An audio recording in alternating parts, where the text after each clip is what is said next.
Do you remember Dan Dunn? Yeah, he lived in my building and he lived in a car in my garage and he's lived everywhere. If he ever got it together, it would have been brilliant.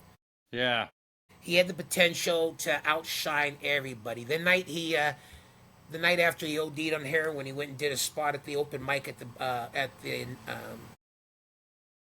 I had a Tuesday night gig, the Groundhog. I remember he was sitting there. He's talking about ODing the night before, and he still had the hospital bracelet on. He says, "You know that how noxious an ambulance, that wailing sound.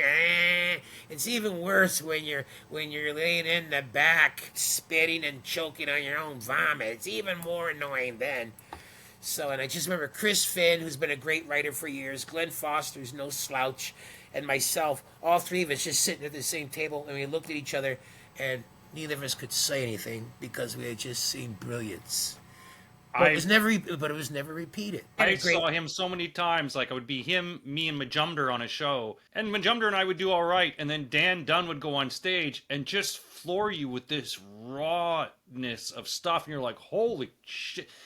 but the best Yeah. line he said was, "Now that my mom stopped drinking, we get along a lot better. We don't fuck as often as we used to." And I went like, my head went. I had to put tape around my head to keep brains from spilling out.